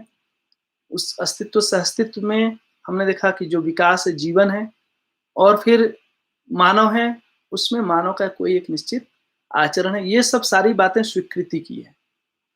दूसरा क्या, अगर हमको ये स्वीकार होता है ऐसा, तो फिर जीने में कोई निश्चयन की बात आती है ना? वो कब होता है? क्योंकि उसके समझ आने से हमको जो दिखाई देता है वह है जीवन का अमरत्व, शरीर का नश्वरत्व, व्यवहार के नियम, और यहाँ से मानव का जो लक्ष्य है वो स्पष्ट हो जाता है। तो मानव का लक्ष्य पूरा करने के लिए फिर विज्ञान की बात है। तो विवेक सम्मत विज्ञान का मतलब है कि जो मानव लक्ष्य है वो पूरा हो जाए, उसके लिए फिर विज्ञान है। तो विज्ञान में हम लोगों ने पीछे देखा, पहले वाले क्लास में भी आया था ये बात, तो उसमें निर्णय का होना, क्रिया समझ में आना और काल समझ में आना, 3 बातें समझ में आना। तो उस जो निश्चयन हुआ, सही गलत की पहचान हुई, उससे लक्ष्य तय हुआ, और उस लक्ष्य को पाने के लिए विज्ञान। तो जो मूल जो बात है उसमें है व्यवहार का नियम, हमको व्यवहार कैसे करना है प्रकृति के साथ और मानव के साथ। और जो इसका निर्णय वाला भाग है, उसके अंदर जो उसका एग्ज़ीक्यूशन है, उस निर्णय में भी क्या करना है, वो उसी का निर्णय करना है कि किस तरीके से हम मानव के साथ और प्रकृति से के साथ निभेंगे। तो जो आपका निश्चयन है और उस निश्चयन के अर्थ में ही कार्य व्यवहार है। इस तरह से दोनों आपस में जुड़े हुए हैं। अ, जागृत मानव परंपरा में मिल्क का उपयोग होगा? क्या एनिमल का उपयोग एग्रीकल्चर में होगा? हाँ जी, जागृत मानव परंपरा में होगा। हम लोगों ने जागृत मानव को देखा है ऐसा करते हुए। जो जागृत मानव था वो खेती भी करते थे, गाय भी थी और दूध भी पीते थे। मलाई भी खाते हुए देखा है, घी भी खाते हुए देखा है। तो कम से कम प्रमाण के रूप में तो हमने खुद ही देखा है इसको। और अगर आप ठीक से समझेंगे, हमारे यहाँ बहुत सारे अच्छे अभी हमारे एक प्रेम सिंह भैया जी हैं बांदा में। अ, बहुत ही बढ़िया, बहुत ही उम्दा काम खेती में कर रहे हैं और उनकी विद्या की भी पकड़ बहुत बढ़िया है। तो एक जीता जागता प्रमाण प्रेम सिंह भैया जी के को मिल सकते हैं। अगर आप उनसे पूछेंगे कि खेती में गाय का क्या रोल है, तो बहुत ही सुंदर ढंग से, बहुत अच्छे ढंग से बता सकते हैं। और आप देखेंगे कि अगर हमको एक एक बढ़िया खेती चाहिए, तो उसके अंदर जानवर चाहिए हमको, गाय चाहिए हमको। तो वो बता सकते हैं। दूसरे मामा जी हैं भारत भूषण त्यागी जी, आप उनसे भी बात कर सकते हैं। वो भी आपको उसका पूरा रोल बताएँगे कि किस तरीके से चारों अवस्थाओं का एक-दूसरे के साथ संबंध है। तो जब हम उत्पादन की बात कर रहे हैं, तो उसमें मानव है, जीव-जानवर हैं, सभी का एक लिंक है। तो उसमें बात हो सकती है बहुत अच्छे से। और ये पेस्ट जो मिल्क का उपयोग होगा कि नहीं, तो मिल्क जो है बहुत ही सर्वोत्तम आहार है और उसको हम मानवीय विधि से प्राप्त कर सकते हैं। अभी जो मिल्क हम लोग प्राप्त कर रहे हैं वो अमानवीयता के साथ जुड़ा हुआ है। तो अमानवीय ढंग से जो हम लेते हैं तो मनुष्य के लिए अनुकूल नहीं है, अदरवाइज़ अनुकूल है वो। तो उस पे बात किया जा सकता है। आप 1-2 लोगों से कनेक्ट करिए और वो ज़्यादा उस पे अच्छे से बता पाएँगे कि किस तरह से एग्रीकल्चर में उसका उपयोग होगा। मैं तो अभी खेती करता नहीं देखिए, और मुझे बहुत गहरे जानकारी नहीं। जो थोड़ा बहुत जानकारी है वो प्रेम भैया की छोटी-सी किताब है आवर्तनशील खेती, उसके हिसाब से मेरे पास थोड़ा बहुत जानकारी खेती की है। प्रैक्टिकल नॉलेज मेरा नहीं है। और वो अपने मामा जी और इन लोगों ने एक भारत भूषण त्यागी जी और प्रेम सिंह भैया जी ने कुछ क्लासेस भी लिया था इसके ऊपर, चर्चा भी हुई थी, तो उस समय भी सुना था। अगर प्रैक्टिकली जानना है तो यही लोग ज़्यादा अच्छे से बता पाएँगे। भैया मेरा छोटा-सा प्रश्न पहले छूट गया, क्या था? भैया जितना जान पाते हैं उतना चाह नहीं पाते। इस सूत्र के अंत में बाबा जी ने शेष को प्रारब्ध भी बोला है, प्रारब्ध को स्पष्ट की कृपा करें। तो परिभाषा क्या है? जो जितना जान पाता है चाह नहीं पाता, जो जितना चाह पाता है कर नहीं पाता, जो जितना कर पाता है भोग नहीं पाता। तो हम लोग जब परिवार का अध्ययन कर रहे थे तो क्या देखा कि हर परिवार में आवश्यकता से ज़्यादा, एक तो परिवार की आवश्यकता, दूसरा उसमें उत्पादन की विधि, उस पर आवश्यकता के अर्थ में कुछ कार्यक्रम, कुछ उत्पादन कार्य। तो हर परिवार में आवश्यकता से ज़्यादा उत्पादन की व्यवस्था ही है।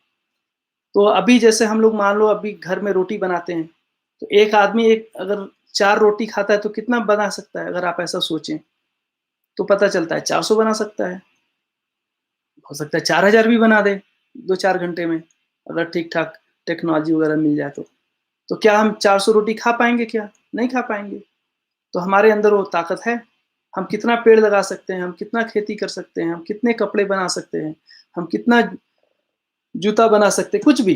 कोई भी आप चीज़ लोगे, तो हम अगर जूता बनाते हैं, एक आदमी 1 साल में 1 या 2 जूता पहनेगा, कितना जूता बना सकता है? बहुत सारा जूता बना सकता है। तो क्या देख रहे हैं कि मनुष्य में उत्पादन करने की क्षमता ज़्यादा है, उतना उपयोग नहीं करता। अगर आप कपड़ा भी बनाएँगे तो कितना कपड़ा बना सकते हैं? आप कपास की खेती करिए, कपड़ा बनाइए, तो एक परिवार बहुत कपड़ा बना सकता है। जबकि उस परिवार में कपड़े का उपयोग कितना होगा 1 वर्ष में, अगर इसको तय करेंगे तो बहुत थोड़ा-सा होगा। तो इस अर्थ में हमेशा ही जितना वो करता है उसको भोग नहीं पाएगा। अभी भी नहीं कर पा रहे हैं, अभी तो केवल वेस्ट ही जा रहा है, अभी भी मानव पूरा भोग नहीं कर पा रहा है, दुरुपयोग कर रहा है ना? वो अलग बात है। तो जो ये ज़्यादा है, वो वही फिर उसी का बंटन होता है समाज में, वही फिर हम सदुपयोग शिक्षा में, है ना, अखंडता में, सार्वभौमता में लगाते हैं।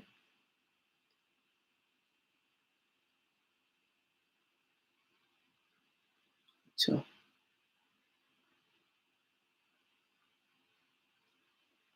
ठीक है। कोई क्वेश्चन नहीं।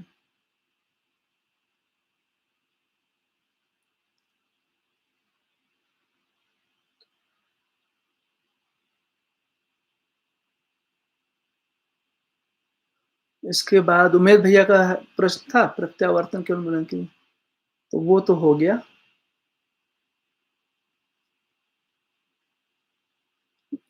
जब प्रत्यावर्तन को अंतर्नियोजन के अर्थ में देखते हैं तो क्या अंतर्नियोजन जड़ में भी है? भैया, प्रत्यावर्तन को नियोजन के साथ साथ हमने बताया मूल्यांकन करना, है ना? मुख्य जो बात है ना, जहां से पकड़ना चाहिए कि अपने में जो मूल्यांकन क्रिया है, वो वहां से प्रत्यावर्तन की बात है। दूसरी जो बात कह रहे हैं कि मन का वृत्ति, मन द्वारा वृत्ति को पहचान लेना, है ना? वृत्ति चित्त को पहचान लेना, इसको प्रत्यावर्तन कह रहे हैं। अभी जब हम बोल रहे हैं तो जड़ प्रकृति में क्या हो रहा है कि इसका सीधे परावर्तन है, लेकिन अभी आप सुन रहे हो तो आप इसको क्या करते हो, शब्द को सुनने के बाद कि शब्द का क्या अर्थ है, उस पे आप सोचना शुरू करते हो, है ना? फिर उस अर्थ के साथ आप वस्तु को समझना शुरू करते हो कि क्या वस्तु के बारे में बात की जा रही है। तो ये सारे आप क्रिया जो आपके अंदर चल रही है, वो केवल परावर्तन नहीं हो रहा है अभी, अभी आप उस समझने में लगे हो। तो प्रत्यावर्तन की जो क्रिया है वो समझने की क्रिया को बेसिकली प्रत्यावर्तन की क्रिया कह रहे हैं। जड़ प्रकृति में समझने की क्रिया नहीं हो पाती है, ठीक है? तो जो स्वीकृति है, जो मूल्यांकन है, जो समझने की क्रिया है, वो उसको प्रत्यावर्तन कह रहे हैं।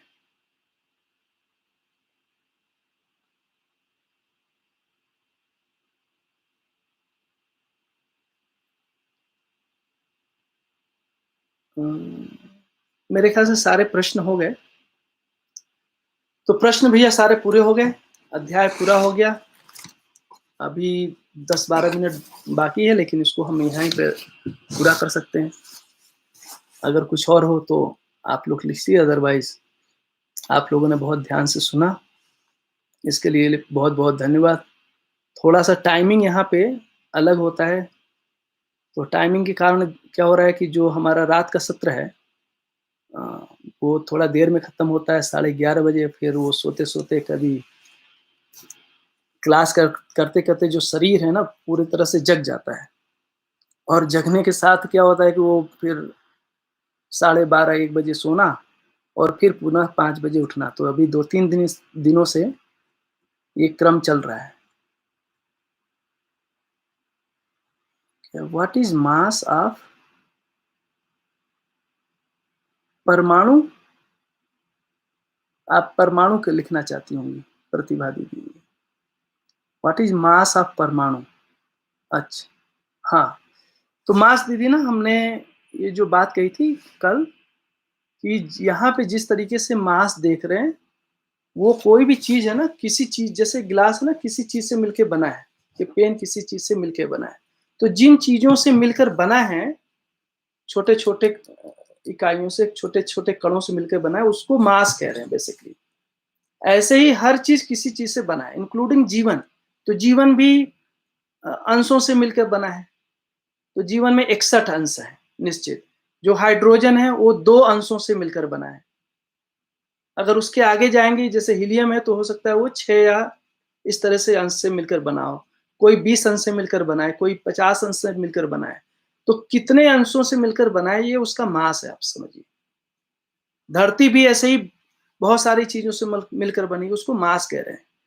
और जब हम विज्ञान में जा रहे हैं, तो मास वहां पे एक अलग ढंग से परिभाषित करने का प्रयास किया जा रहा है। जो अभी तक हमने जो समझा है, जो आधुनिक विज्ञान है, जो पार्टिकल फिजिक्स है या स्टैंडर्ड मॉडल जो फिजिक्स है, उसके अनुसार जो जो क्या कहते हैं मास है, उसको देख रहे हैं कि उसके लिए कोई एक जिम्मेदार पार्टिकल है, उसका नाम है हिग्स बोसॉन। और हिग्स बोसॉन जो है वो हिग्स फील्ड से जब इंटरैक्ट करता है, उसके चारों तरफ फील्ड है हमारी तरफ, तो हिग्स फील्ड के साथ जब इंटरैक्ट करता है तो मास है। अब इसको बहुत जाए तो हमको समझ में नहीं आता, इतना हमारे पास सूचना है। उसका ज्यादा गहरा अध्ययन आपको फिर वो पार्टिकल फिजिक्स को अध्ययन करने से शायद पता चलेगा। अपने यहाँ क्या कह रहे हैं कि मास अलग चीज है और भार अलग चीज है। ये जो पेन है इसका भार अलग है। भार क्या है? ये जो पेन है उसके ये एक ठोस है और नीचे भी एक ठोस है, तो ठोस ठोस के साथ एक निश्चित निश्चित दूरी है। अभी उठा दिया तो अच्छी निश्चित दूरी में व्यतिरेक हो गया, ये अच्छी निश्चित दूरी में घटबड़ हो गया। इसके साथ क्या दिखता है? उसमें आकर्षण है, हमने एक लगा दिया यहाँ पे, रोक लिया। तो ये जो आकर्षण बल है, ये पेन के अंदर धनाकर्षण, धरती के अंदर ऋणाकर्षण, इस आकर्षण को हम तौल लेते हैं, नापने की विधि बना लिया, इसको भार कह रहे हैं। तो भार एक अलग चीज है, मास एक अलग चीज है।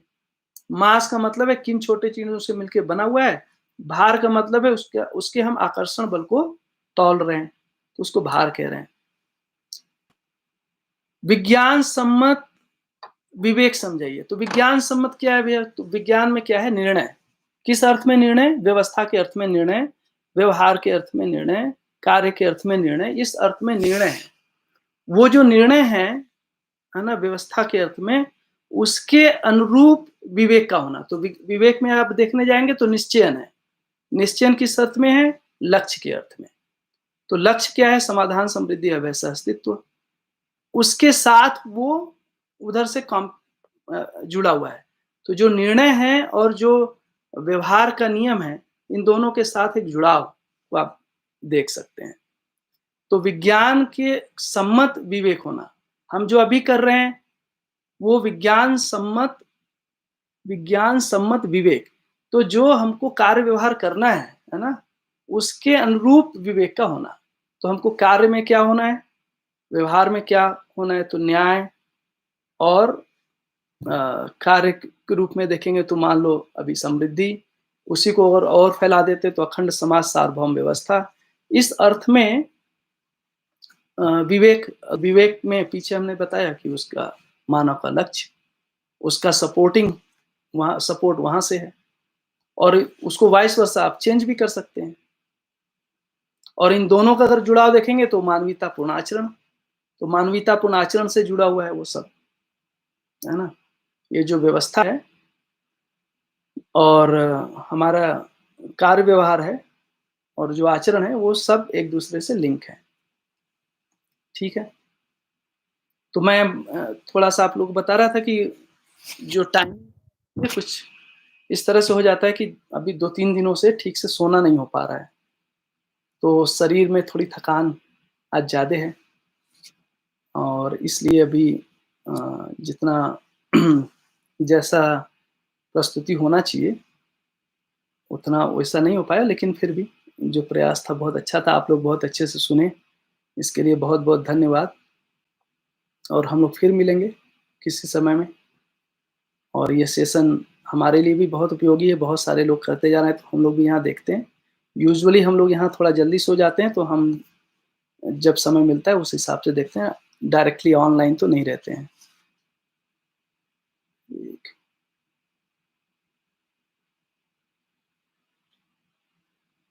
जी भैया, विवेक, विज्ञान और विवेक एक दूसरे से जुड़े हैं, यही सम्मत का मतलब वही होता है, एक दूसरे से जुड़े, उसको अलग नहीं कर सकते हैं। ज्ञान, विवेक, विज्ञान को अलग करके नहीं दिखा जा सकता है, ये तीनों एक दूसरे से जुड़े हुए हैं बेसिकली। ज्ञान के साथ ही फिर विवेक है, ज्ञान विवेक के साथ ही विज्ञान है। ठीक है, बहुत अच्छा। तो आप सभी को लोगों को नमस्ते, और यहाँ पे रोकना ठीक रहेगा, कैसा सोचते हैं? अभी 5-6 मिनट बाकी है, लेकिन रोक सकते हैं। ठीक है, अच्छा, नमस्ते।